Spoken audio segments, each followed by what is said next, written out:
Okay, let's turn it around. Here I am. I can't find my stand. It's missing in action. So we have this strange angle here. I don't know where my stand went. Losing my mind, I put my stand right on my desk. Yeah. The stand thief has come and stolen it. So we're broadcasting this on the request of Sundari Radha. She has a question, and the question is on my... Where's the camera? The camera's there. The question is on my phone, and I can't access the question.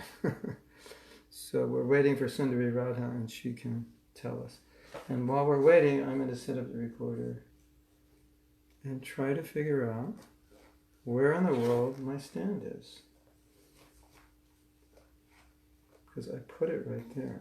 Don't you hate that when you put something somewhere and you can't find it? And either you forgot that you put it somewhere else, or somebody came and actually took it and used it. In either case, it's scary. So, Sundari Radha had a question about how we identify with various labels. So I can't exactly remember the details of the question, and it would be better if she's here to tell us. But if she doesn't show up on time, I can start with something. Okay, just give me a second.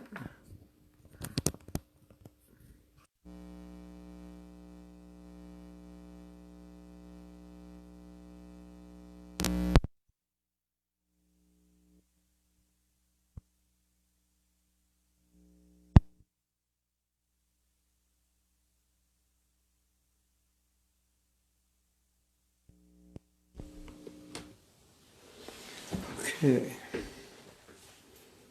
Shnubadaya Krishna Prasthaya Bhutale Shrimati Bhakti Vedanta Shamriti Namane Namaste Saraswati Deve Gauravani Pacharini Nirvisesa Sundari Paschatya Dasatani. We have a bad angle. Now, I want to make an arrangement. Hold up my phone higher. Maybe that will be...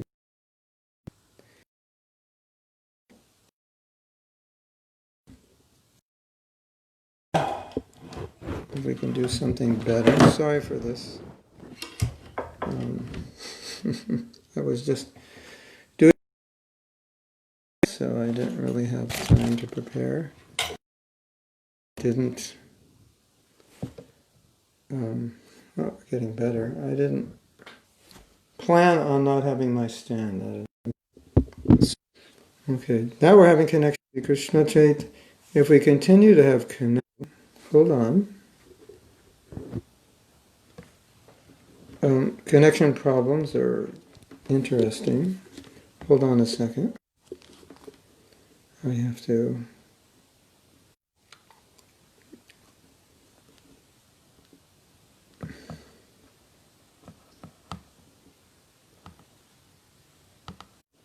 If we continue to have connection problems, then I will have to stop, go up to my house, move the router. We have this, my wife and I have this thing. I move the router's in the house, but I'm in my office, which is away from the house. And if the router isn't in the center, I don't get a good signal. And she doesn't like it in the center, so she always moves it. And I have to move it back, and she moves. It's like every day. It's like, welcome to the Grihastha ashram. So if it goes in and out, which it might, then we'll stop, and then we'll start again. Okay, so now everything is topsy-turvy. Getting off to a slow start here. Okay, and I think you're over there, right? I have to look this way.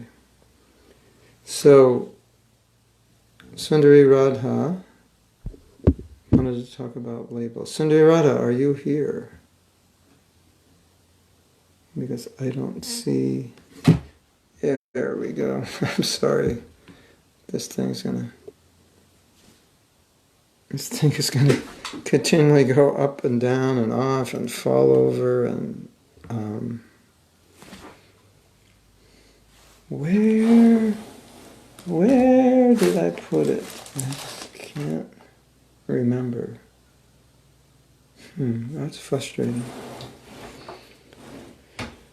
So she wanted to talk about labels, but Sundararata was more concerned about labels that are not just the standard labels, I'm American man, or you're a Polish woman, or Australian woman, or an American woman, or an American man, but other identities which we have that are perhaps more subtle. Like, I'm lazy, or I'm stupid, or what else? I'm smart, I'm the best. What else? What are other? Somebody tell me. What are other labels that we go by? I'm not good at this. I'm good at that. So, I think she was referring to the fact that we tend to give ourselves labels, or other people give us labels, and then the labels become identities, and then we act according to those identities. That's basically how it works. So if for example, you think you're lazy, why didn't you do that? Because I'm lazy. Well, lazy becomes the identity, and then you may not actually be lazy per se, you just may not like to do that particular thing. So every time we talk about doing that particular thing, you start yawning. We all have that experience, right? I'm working on something now. It's kind of boring and tedious, and I've been putting it off. But I'm leaving for India soon, and I want to finish it before. So, sometimes we're not actually lazy. It's just something we have to do that's not inspiring. It's not relishable. So we put it off. And so that could make you think you're lazy. But the problem is, once you have the identity lazy, then we start to live out those identities. That's the way it works. It works for us or against us. But let's hear what Sundararata wants us to talk about. Labels we have in society and our attachment and over-identification to them. The various meanings we give them, and also how the meanings, perceptions can differ from person to person. And how this, see more, it won't let me see more. Differ from person to person, how this causes conflict, misunderstandings. I was thinking if we can be much more conscious of the labels and how they may influence our thoughts, perceptions, behaviors, that we should in one moment make some evaluation of the influences and some adjustments. So maybe as I talk you can ask questions or kind of guide me on. So one basic principle of psychology is that when something happens, you tell yourself, or you give yourself a story, this is what happened. So there's a funny saying that nothing means anything till you show up. In other words, something's happening, or like Donald Trump was voted president. So what do you tell yourself? You tell yourself, oh, that's the worst possible thing that could have ever happened. Or you tell yourself, that's the best possible thing that could ever happen. It's the same event. And so we're affected by the event according to what we tell ourselves has happened. Something bad happens, and we realize actually it's good that it happened because it's going to motivate me to change. So then, although it's something bad, we give it a label good because we can see the lesson or the utility of it. So we all have that experience. That's pretty simple. So it's so funny when you think about it, that nothing means anything till you show up. Okay, what's going on here? And you see, you analyze it, and then you determine what's going on. And that's the meaning, and you give that meaning. So we do that with ourselves. Okay, so let's say I succeed at something.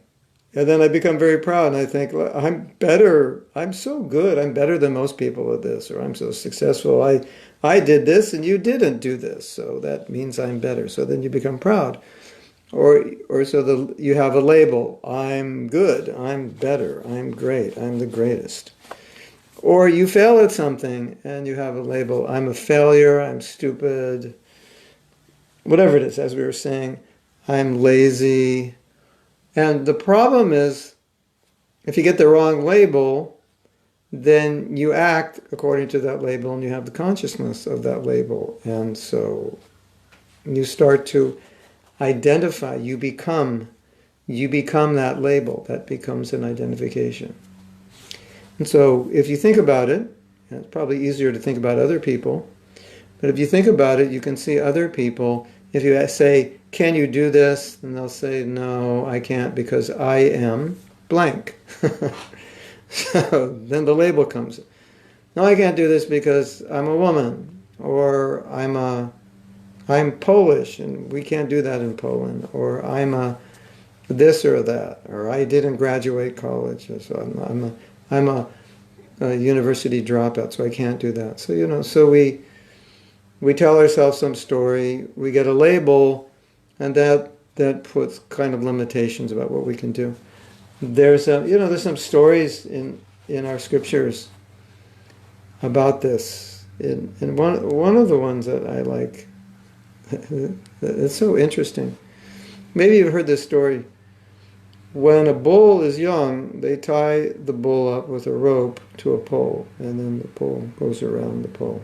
I think sometimes bulls will crush things, and they'll use them going around to crush, or even crush grapes and the juice, or crush something. But anyway, it's one way that they control the bull. So, or an elephant, or whatever animal. So when the bull is older, and it's safe for him to go anywhere, they take the rope off, but he'll continue to walk around. He'll think that's as far as he can go, because that's as far as he has gone. So that's meant to illustrate the conditioning. So if you fail a lot, then you're going to get the identity that I'm a failure. And so just like the bull, you're not going to try certain things because you have that identity, and that identity is going to dictate. So then Sundari Radha is saying, well, how does that relate towards other people? The labels we apply to others, yes. I was just going to talk about that. Yeah, okay.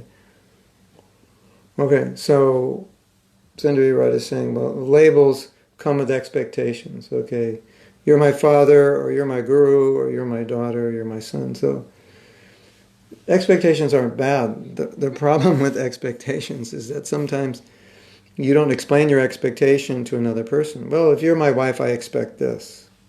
Well, why didn't you tell me that before we got married? Now you're telling me we're married. You expect me to do A, B, and C. You never told me that. Well, that's what my mother did. Oh, okay, so that's your label for mother, but things are different. Young people today are so much different than young people were when I was young. They think differently. So one of the things I see in India is that if you marry in India, there's an expectation of wife that comes from the older generation, because when the older generation got married, most of them, if they had careers or they were pursuing careers, they gave them up when they got married, and then they became a housewife and a mother.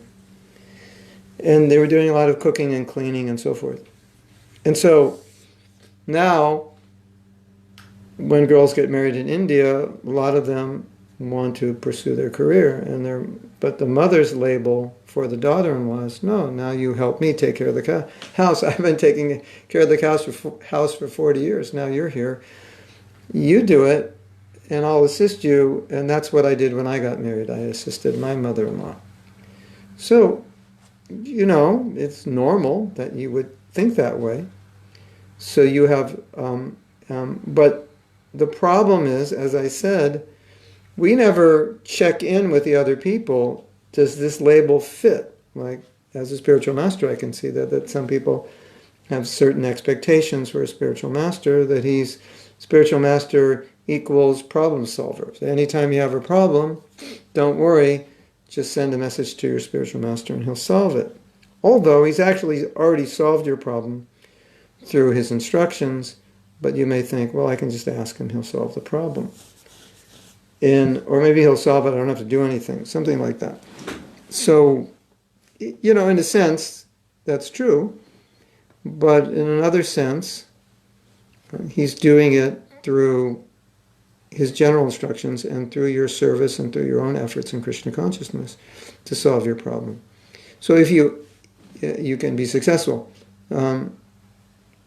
So when you have these expectations, in and of themselves, expectations may not be bad, or they may not be wrong, but they may not fit how the person sees themselves. Maybe the person sees himself in the wrong way.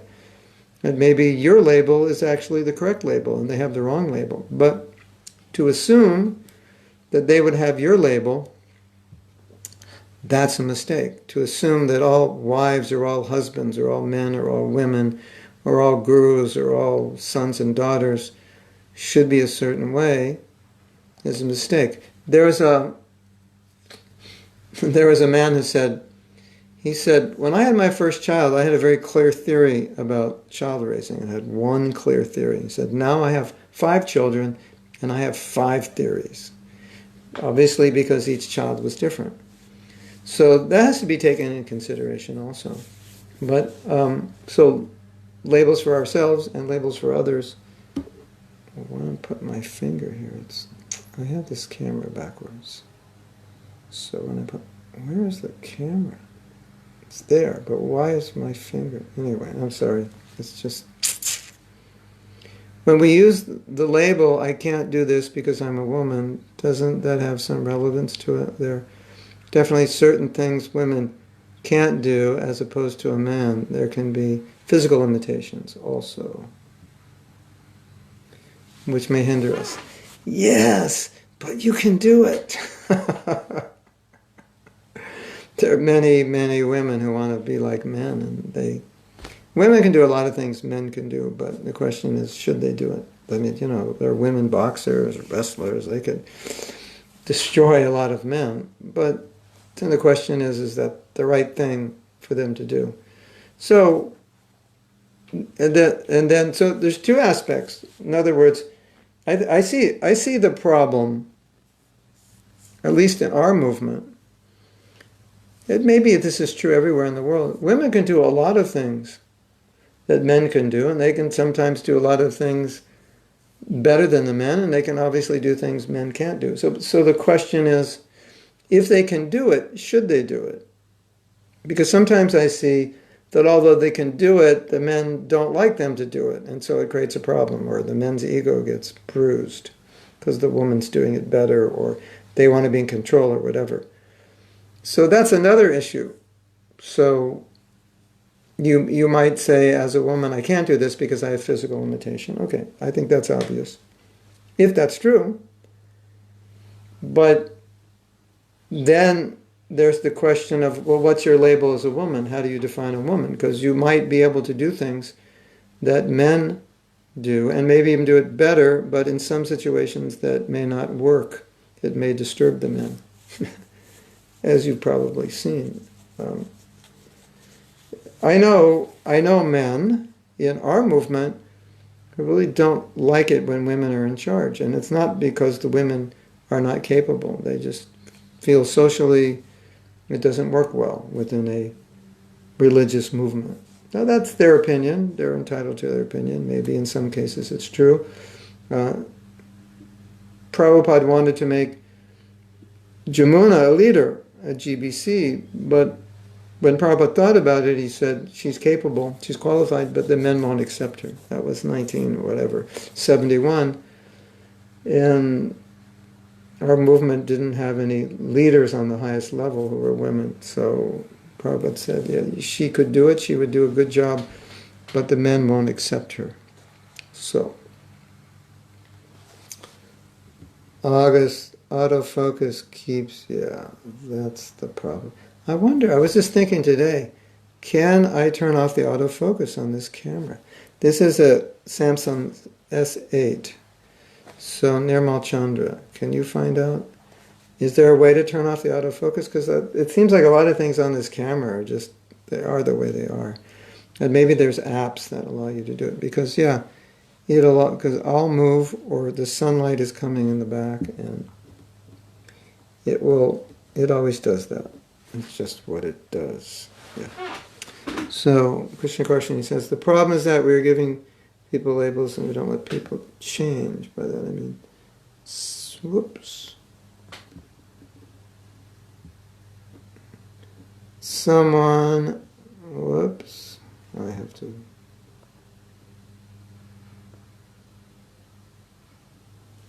Someone made some mistakes in their life, and even this person has changed because we give a certain, yeah, that's a good point.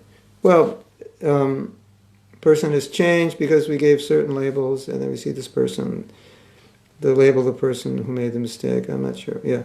In other words, what you're saying is, 376 years ago, the person killed an ant. And he hasn't killed an ant since, but when we see him, we go, oh, there's the ant killer. Don't get near him, he's an ant killer. Something like that, right? Okay, we're just making fun, but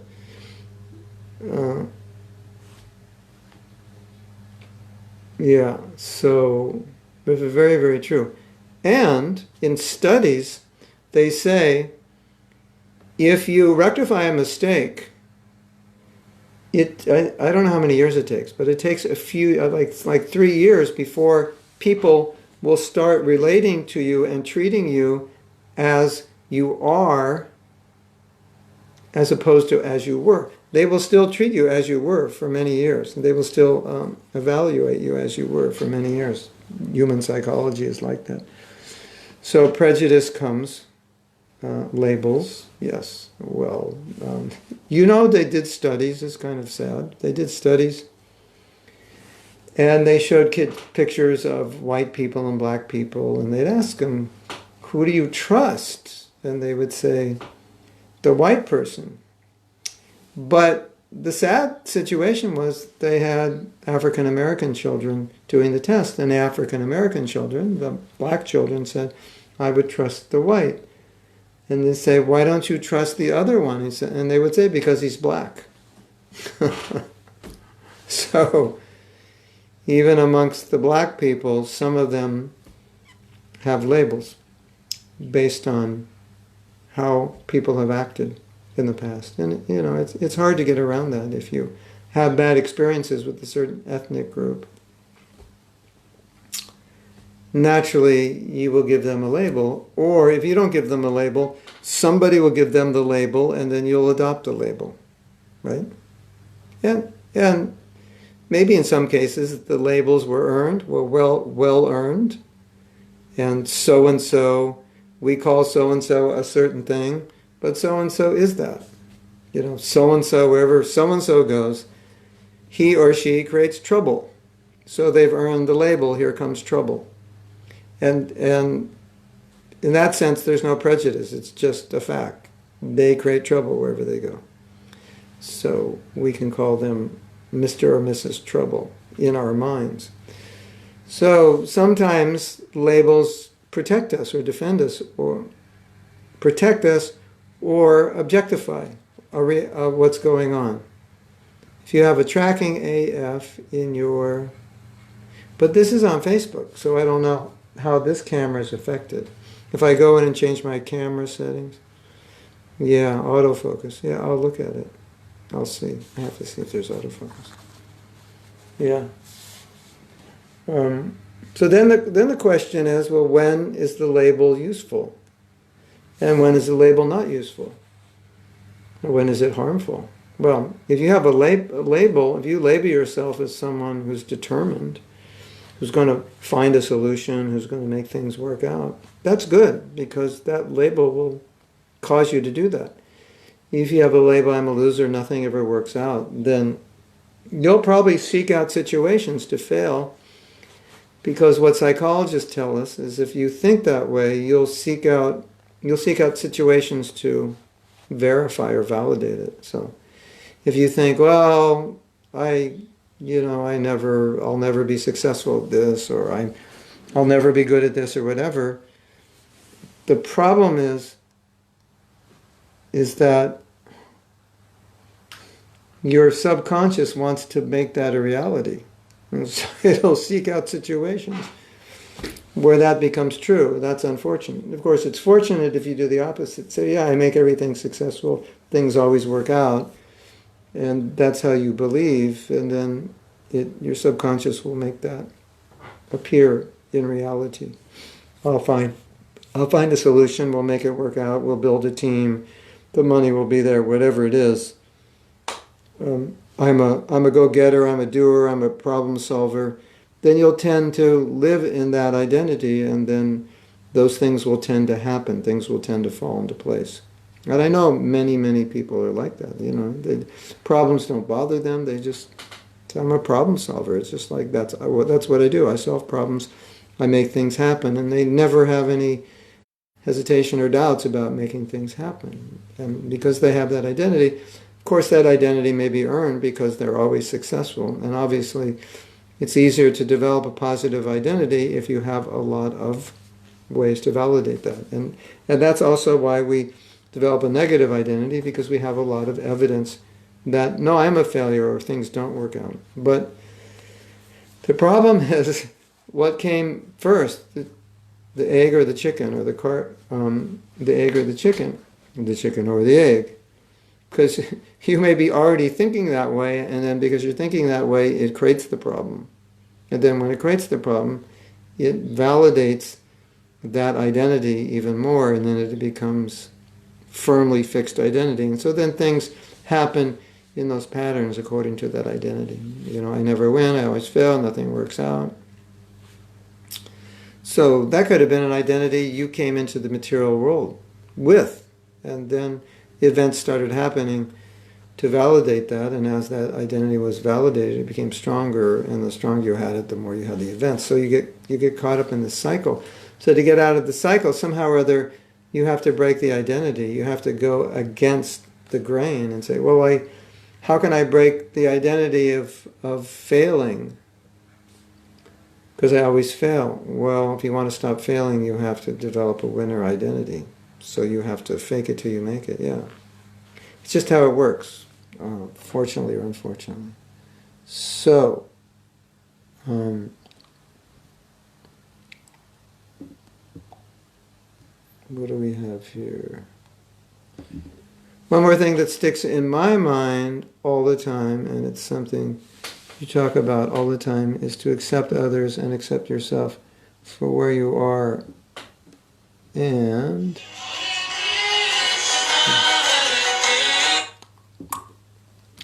phone calls during class. No, not good.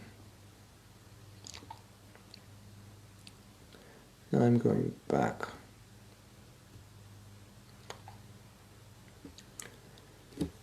If you accept others and accept yourself for where you are at, and always try your best to improve, so if we have our own label of I'm not good enough, for example, if we just focus on acceptance and try and improve, that can help with a self-limiting label, yeah. Or, I'm not good enough is very relative. Good enough compared to what?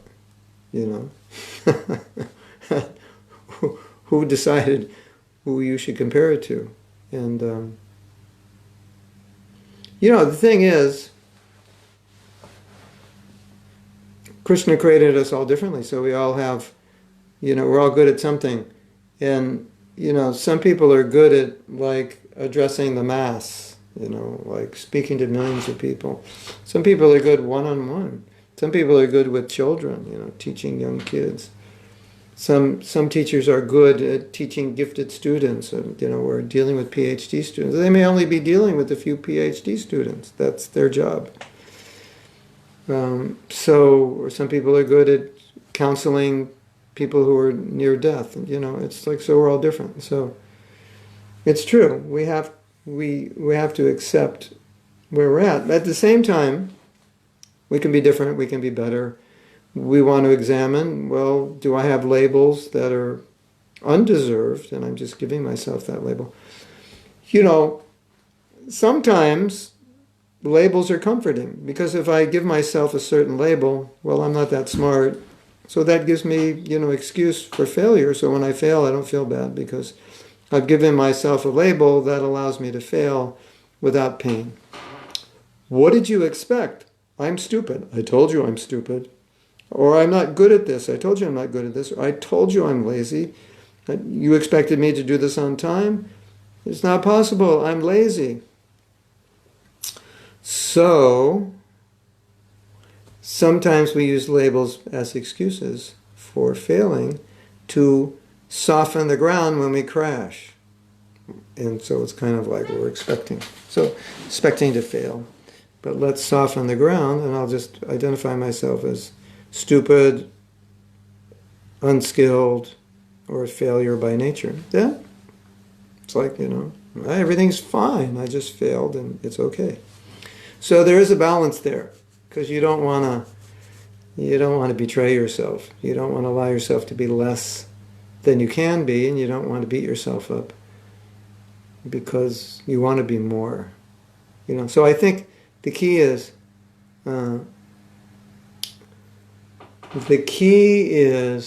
how not to lose sight on the goal and lose inspiration when you just don't see how you're going to get there, because you feel like, I'm not really able to get there. So one label we can all have, which I think will help us, is Prabhupada said, if you please Krishna, he'll make it successful. So you don't have to be the one who's doing everything, but you have to be the one who will please Krishna. And then if Krishna's pleased with you, you could end up meeting anybody, or you could end up, having so many people help you do things that you don't even know how to do. Or you could end up writing a book and you're not a writer, or giving a great talk and you're not a speaker. It's like all these things can happen. So I think that's really important for us as devotees. Okay, my skill set, my intelligence, my abilities, whatever. But Krishna, would you use me, because I have this ambition, I would like to do this. So we don't want to become discouraged because we don't see things happening, or we don't think we're so capable. Krishna, he can make us capable. He can do a lot. Okay. Krishna Karshan, he says, wait a minute.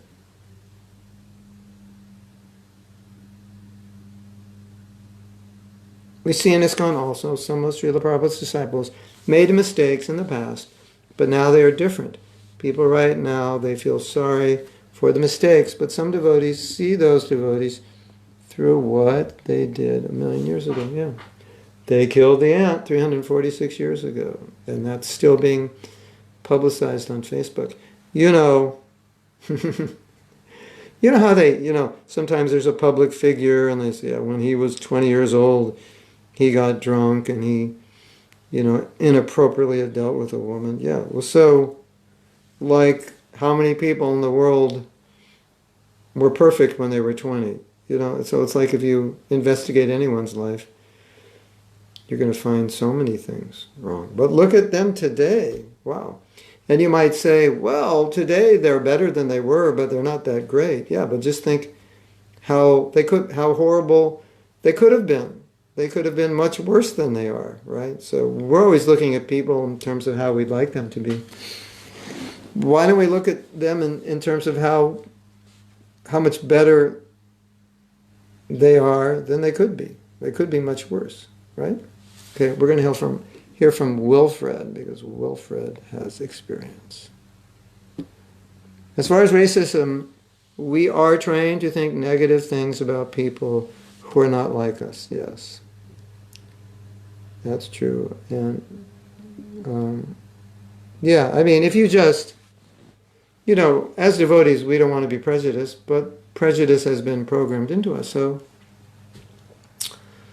you see I tell you a funny story.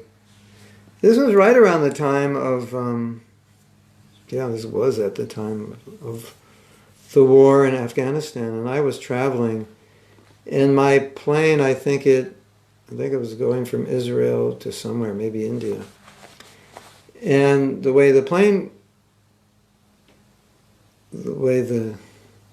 brain's not working right now. What am I trying to say? The trip, the itinerary. So the way the itinerary went was that the plane, I guess it was at Jordan, you fly out of Israel to Jordan, because at least at that time, there's a lot of countries that just wouldn't fly to Israel because they don't like Israel. So you fly to Jordan. And in this case, they put us up in a hotel because the next flight wasn't to the next day. So the nice thing about the Middle East, if you've never been there and you have to stay at a hotel, if you go into their restaurant, in this case it was where all the people in the hotel eat, they've got like 1,400 different kinds of raw vegetables and lettuce and tahini and olives, and it's like I have this whole raw, like you've never seen anywhere in the universe. Tomatoes, avocados, carrots, lettuce, this, that, and the next thing, tahini, all 500 kinds of tahini, right? So this was good. So I had to eat, so I went in there. But then gradually, because it's the Middle East, a lot of people started coming in their dress, the beards and, their olive colored skin. And all the men, they look like the men in the news shots of the war in Afghanistan. They look exactly like that. And I was sitting there in a dhoti, and so they were coming in, and I thought, oh my God, are they going to beat me up? Are they going to shoot me? What are they going to do to me? Because they looked like those guys. So it's a natural response. Not that I didn't like them, but it was a natural response. They were all nice people. They were there with their families and so on. But they just looked exactly like pictures of people with guns shooting innocent people. So I don't know how far we can become free from these labels until we're conscious of what's going on, how we're been programmed to see people in a certain way and judge them in a certain way and fear them in a certain way. So we have to just be self-aware. How about labels that we create for ourselves as outcome for failure? How to overcome that? Well, you overcome that by understanding that your label will produce an outcome. So then you think, well, what's the actual outcome I want? Because I don't want to fail. So you think, well, I want such and such an outcome. Then you ask yourself, well, what's the label that I would need to produce that outcome?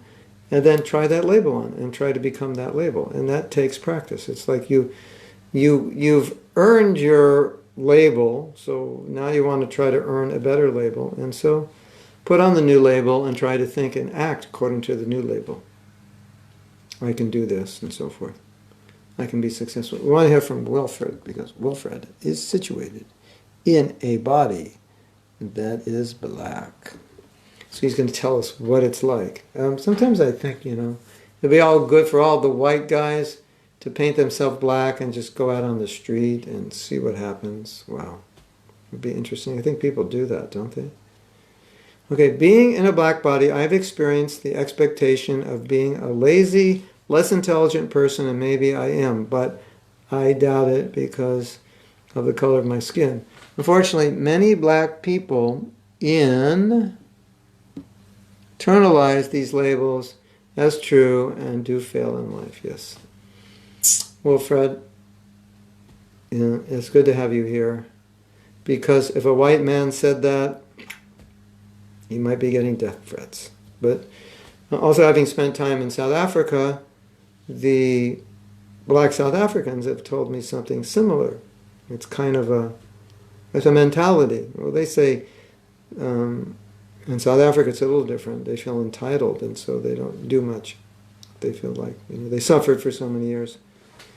And something that's really interesting that I think is useful to know for people who are in a disadvantaged situation, that sometimes the people who are raised in a disadvantaged situation become the strongest because they have to overcome more obstacles than the people in an advantageous situation. And sometimes people in an advantageous situation become the lazy ones, or the ones who fail more because they had less obstacles to deal with, so they're weaker. Yes. So it's true that races of people can internalize certain conceptions that would cause them to fail. Of course, you have so many successful black people who obviously didn't internalize those ideas as less intelligent and lazy. They internalized the idea that I'm as good as anybody else, or maybe they internalized that I'm better, and they went out to prove it, and they did. And that also helps the white people when they see that the black people are successful, and it's good, you know. We need, you know, we're weak, we have labels, so it helps us with our labels. So, what is the difference between labels and beliefs? It seems similar, yeah. Well, you have a belief, that's a label. I believe I'm stupid. Yeah. You may have beliefs that aren't labels, per se. But in one way, you could make a label out of most beliefs, if not every belief, when you think about it. It's just their identities. It's just the reality is we have all these identities. And so if you're successful or if you're not, you can just ask yourself, well, what is the identity that I have that's made me successful? Or what's the identity that I have that's making me fail? Because as long as I keep that identity, I'm bound to fail. Nothing ever good happens to me, I never win anything, etc., etc. You know, what was happening to me, it's been happening to me for like 5-6 years, or like there's all these like amazing opportunities. The people come and say, we're going to do this, we're going to do that. I should have been on television in India, on like a super popular show. I should have been on TED. I should have been super rich, this and that. Like all of everybody who ever said I'm going to do something did it, I'd be like, you know, I'd be like superhero, Superman. And so I was starting to think, wait a minute, you know, it's like 90% of that's not happening. But it's probably true for everybody. You know, you have a million opportunities and 90% don't happen. But, you know, if I start thinking, well, that's just, you know, nothing ever is going to happen, then I'll get that identity and I'll expect it. So I have to be careful because I have so much of experience of people saying they're going to do things that they don't do. And it's so common.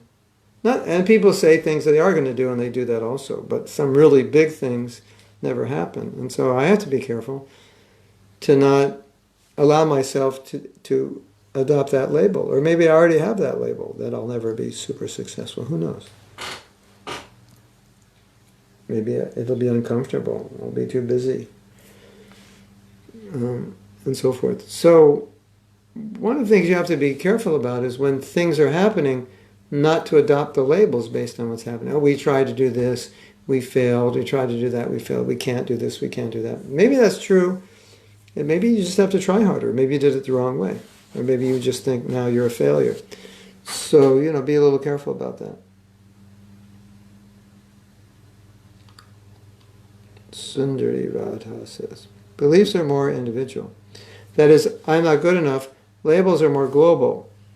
What we have been trained to believe the label represents or means, expectations, that can be there. There's gray areas for sure, crossovers. Of course. Like Sundari Radha is saying, you know, you have a label, and then the label, according to how you're raised, will mean something. Oh, he's Mexican. What does that mean? That means if you're not careful, you're going to lose your car stereo. It could mean in someone's mind, right? You know, it's, one thing we learn, we have all these labels about people until you meet them, and then when you meet them and deal with them, it usually blows all your labels apart. Well, maybe in some cases it verifies, validates, but I think in most cases You just realize it's just, these people are just like you. They just have a different culture. They do things. They have the same feelings and the same aspirations. It just culturally they do things differently. So, yeah. Well, one of the problems with judging people, putting labels on people, and as Sundari Radha is saying, you already have them all figured out because you have the label, is that you can't listen to them. And if you're in a position where you have to listen, you can't have labels and you can't judge people. Because you might say, oh, well, people in this culture, they're just sentimental or they're just emotional. So that's why they're saying this, and I'm making all my judgments about them. And then I don't sympathize, or I don't empathize with what they're saying, or I don't want to hear what they're saying. So that's a problem.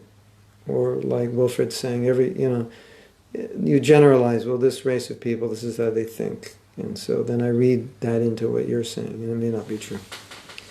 So that's difficult. Prejudice goes very deep. And if you just allow yourself to observe your own prejudice, then you will see, you will start to notice, well, we're very conditioned to see people in certain ways. And I find myself, I like to just see, I just like to see people that by nature people are nice and genuine. And I like to start off that way. And then if that's not actually how they are, I'll find out. But rather than assume they're like that, I'd rather have them prove it to me. And I'd rather assume the best. Now, Prabhupada said you should see with one good eye and one bad eye. That means, if you don't know somebody, you may not want to trust them completely. You have to be aware of that. So that's there. But at least the good eye, you give them the benefit of the doubt. Polish people have global label of being alcoholic, meaning that we drink vodka every day. You don't drink vodka every day, you drink beer every day. And I found out when I was in Poland that the Polish people don't like Russian people. So they have a stereotype, Russians are like this. The vodka is for the Russians, right? Russian is vodka. Right? Polish is more beer. Germans definitely beer. Yeah. And what are Americans like? Oh, they have no culture. They're Slavs. They're loud, profane. They're destroying the planet. Yeah. Hare Krishna. But if you go to Poland, you have the great fortune of buying a brand of beer called Guru, and I'm not saying it's bona fide. I'm not saying you should drink it. But there is a brand called Guru. Just so you know, Poland's not that bad. Amrita Radhika says, won't become Krishna consciousness stop the labels? In theory, yes. Because when we see everything and everyone from the mentality of spirit, soul, and everyone is part and parcel of Krishna, then we can't see the differences. We are all conditioned souls trying to find our way. Yes and no, because that's true, but because in Krishna's service you have to protect Krishna's interest, then if someone's coming to cheat you, and let's say this race of people are known to be notoriously cheaters or thieves or criminals, you respect the person. You don't want to put the label on, but at the same time you have to keep in the back of your mind, is this person coming to cheat me or steal from me or whatever. So that's the balance. But if you're a devotee, even if that's true about that particular group of people, it's not that you hate them. It's just you have to make this judgment to protect yourself. So that's there in some practical situations. If you're not in other situations, yes, like when Prabhupada sent devotees to Africa, then he went there and they had programs, but only Indians were coming, and he said, "Bring the Africans. I came to preach to the Africans, not the Indians." And the Africans were stealing his dhoti. They put his dhoti on the line to dry, and then he'd come to class and he'd see someone's wearing his dhoti, someone's wearing his kurta. So there's that tendency. But Prabhupada still loved them. He kind of laughed at it.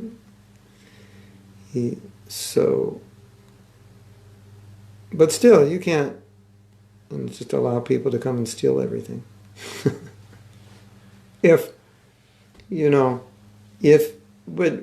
you move into a neighborhood and it's not safe, then you have to take precaution, right? This is not a safe neighborhood. I can't just have to be aware, right, for my own protection. So it's not out of hatred or prejudice. It's just because it is what it is. And you can even love people who do you harm because you see they're struggling. But I would say you want to look at your own consciousness, your own heart, and see if you're judging people unnecessarily, rather than just like people say, what do you think about Chinese people? What do you think about Korean people? What do you think about African people? They always ask me that, and I say, well, which one are you talking about? How can I make a judgment about a race of people? You ask me, what do I think about Wilfred? And I can tell you what I know about Wilfred. Or what do I think about Krishna Karshani? Or what do I think about Australians? I can tell you about Sundari Radha. Or I can't tell you about every Australian. Right? I think that's a better way to approach it.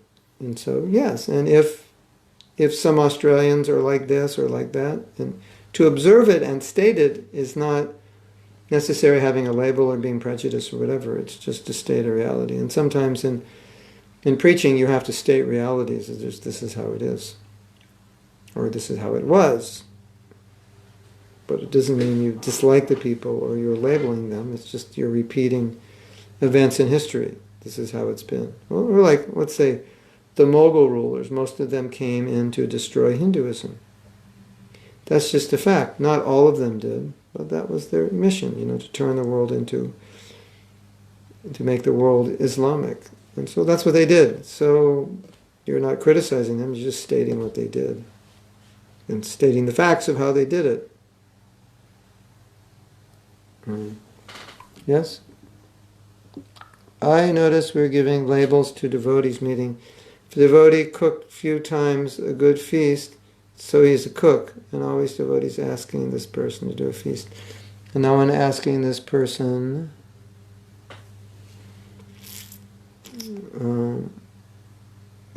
to do class or kirtan. One of my close friends said that her husband is frustrated because he is a good in cooking and is always asked to cook, but he has no possibility of any other service. Yeah. Well, be careful what you do well, because you'll become famous for it. I know devotees like that who specifically didn't do services they were really good at because they didn't like doing those services and they didn't want to always have to do them. That is funny, isn't it? Polish people are bona fide, they drink guru beer. But another thing, let's say I'm going to Poland to preach, or I'm going to Mexico, or going to China, South Africa. I need to know about the people, and it's not prejudice. I just need to know, how do these people think? What do they like? Because I need to be able to communicate with them. And so you'll say, well, these people are shy, or these people are very bold, or these people, everybody drinks, or everybody parties, or, some cultures people lie, and that's just normal. It's just how you get along. And so you're not making a judgment on them. You just need to find out what they're like so you know how to deal with them. So there's a difference. Like, I can find out in this culture, people tend not to be straightforward. That's just the culture. And they'll tell you one thing to make you feel good, and behind your back they'll say something else. And it doesn't mean that those people are bad. It just means that's the culture. That's just how it is. I have a friend, and he told me, one of his best friends came to his house and stole his VCR and put an older VCR. Well, this was back in the VCR days. I said, are you kidding? He goes, yeah, that's the culture. We steal and we lie, and that's normal. Okay, it's good to know that. I can lock all my things up because my best friends may steal my computer. That's what best friends do in that country. Well, you know, you have more money and you have more things, so it's okay to steal from you. I don't have as much. Good to know that. There was a so-called problem in this country. I don't know if it's so-called, but there was a problem. And so one of the American devotees went to interview people. And she came back and said, oh yeah, there's a big problem. I said, you can't believe everything they say, because lying in that country is okay. And if they lie to protect themselves or protect another person, or if they lie to diminish another person they don't like or to get money, in that country, it's just like what you do. It's fair game. Those are the rules. But you didn't know that, so you believed everybody. And if you asked me to interview them, I wouldn't have believed them, not necessarily. So it's not that I don't like them. It's just that's the culture, and it's good to know that. And it's just, okay, this is what these people are like. Don't ask me to tell you what country that is. You are dying to learn. I'm not going to tell you. I don't want, because not everyone in that country is like that. But a lot of people are. It's just the culture. It's just normal. And nobody really bats an eye. It's just like, yeah, that's just what you do.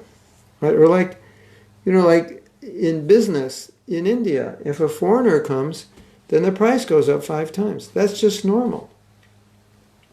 In fact, in my business years ago, we would sell jewelry. And anytime an Indian would come, they would ask for a 50% discount. So we had a policy. We would tell them what the price is, but we would tell them it was twice as much. And they'd get us down. We'd say it's $100, and they'd say, no, give it for 50. I'd say, no, 90. They'd say, 50. I'd say, no, 80.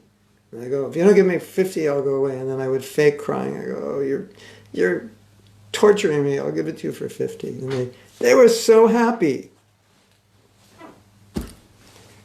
It's just what we had to do. They got it for 50, half price. And we were happy because we got it for 50, which was our full price. So, you know, that's just the ethics of business. And so we just lied to them, and it was like, well, that's fine. Lying is fine. That's what you have to do with them.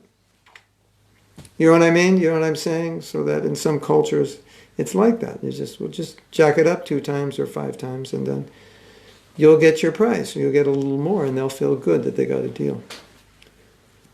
So I don't think that's labeling. I think that's just, I don't want to call it profiling, because that's a nasty word. But it's just knowing what you're dealing with. So when you preach, you know, maybe someone's, you know, they're talking to you, and they're not being truthful, and you need to know that they'll tell you things that aren't truthful for reasons that you need to understand, so that you can better deal with them. And so, because I go to a lot of countries, I need to learn the culture, and I know that when I don't know the culture, a real problem for me in understanding people, because people will tell you things, go, this devotee's so nice, they're so honest and sincere, and half what they told you wasn't even true.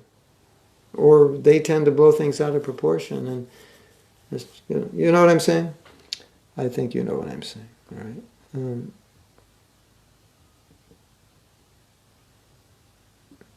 Krishna Karshan is saying, is there a kind of national karma, meaning that living in a certain country have certain mentality? I don't know if you call it karma, but it's culture. Yeah. And if I move to that country, I will develop that mentality. Oh yeah, totally. And I notice that coming from India also. As I come more Western, as I come more to the West, people are a little more proud. Their traditional values are less. And in certain parts of America, more traditional values, in certain parts less. And Krishna Karshani, if you come to America, if you live in America for a few years, you'll change. I can guarantee you. If you live in India for a few years, you'll change in a very good way. And some devotee it was cold, and he came in the temple room with hot tea. So everybody, and during japa, so everyone's drinking tea and chanting their rounds. Well, if that happened in India, everyone would take off their bead bag, drink the tea, go out and wash their hands, and come back. because you learn those things living in India. But as Americans, we just drink the tea and chant japa. So I was noticing that this morning and thinking, oh yeah, I lived in India, so I know that, in India, do you know in India, in all the temples, where there are shoe racks, there's water? Did you know that? Because if you touch your shoe, your hand's contaminated and you shouldn't touch your bead bag. So you're putting your shoe on and off, and therefore you should wash your hand before you touch your beads. Now, Westerners don't know that. If you live in India, you'll know that. Because you'll just see it. You'll see people doing that. That's just normal. No, your shoes are contaminated. They're dirty. They touch the ground. You can't touch your beads like that. So that's a cultural thing. As far as karma, yeah. If you have a bad president, then you have to suffer. The whole country suffers. So there's a national karma in that way. We have Sitala Prabhu staying here at the moment, and she said that Varnashram doesn't really exist anymore. I agree, because I'm a brahmachari ashram, but I'm working and earning money, and I'm quite independent. Yeah, actually, I have to establish it.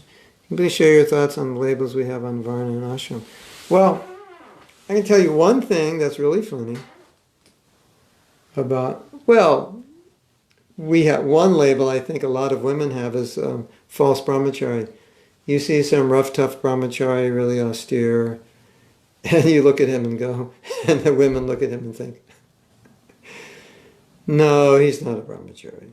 Women have that sixth sense. Or they see a sannyasi and they think, I don't think he should have taken sannyasi. He doesn't look like a sannyasi. So sometimes we have that label. But I think one of the labels that's really hard to deal with is the Shudra label. Just give me a second. Badahari is supposed to come over here, and I'm just going to open my door so he knows I'm in here. Don't go away. I'll be right back.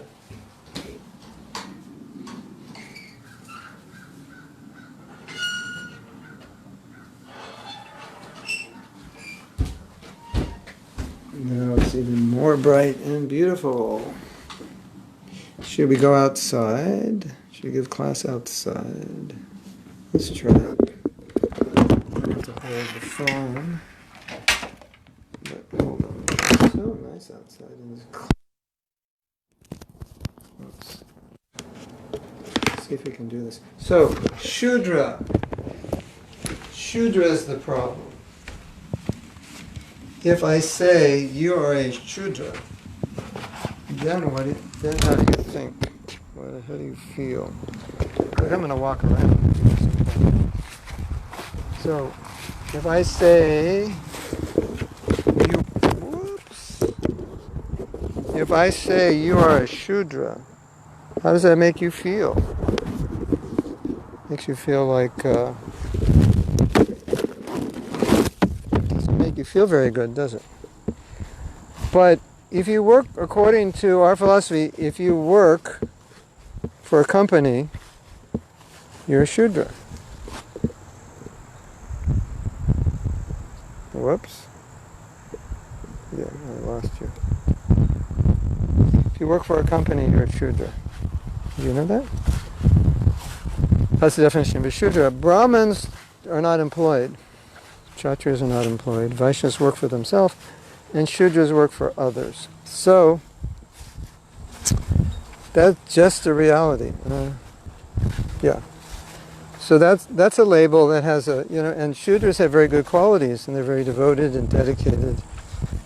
And that's a label that a lot of devotees, if I called you a Shudra, would feel like Shudras are low class, people. But that's not true. So, how's this? You like me walking around? Is that good? Now behind me is the house. You want to see the house? There it is. And in the house are many deities. And then there's my office where I spend so much time. We just came out of. Big property, right? Okay. So, of course, everything has a connotation. So, guru has a connotation, sannyasi has a connotation. And as we were saying earlier, with those connotations come expectations. And so, a lot of times, we'll tend to be critical of someone because we have an expectation. And it's not the expectation that necessarily that order of life is supposed to have.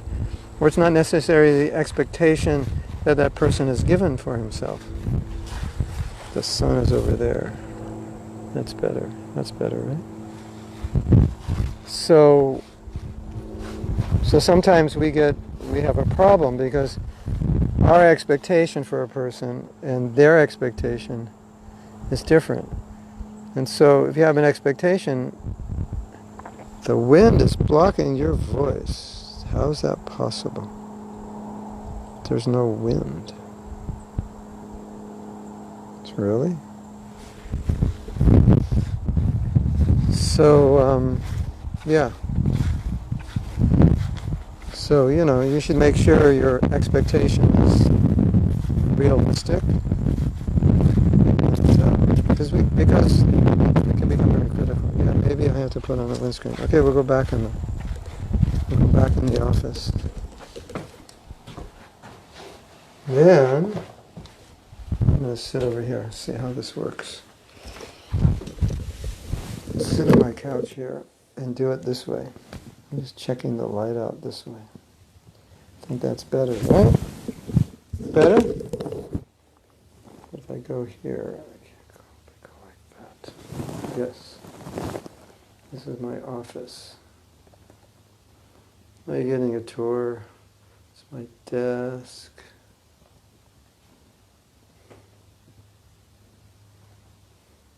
And in the next room is the video studio. Would you like to see it? It's kind of cool. I think I've shown it to you before. Hold on.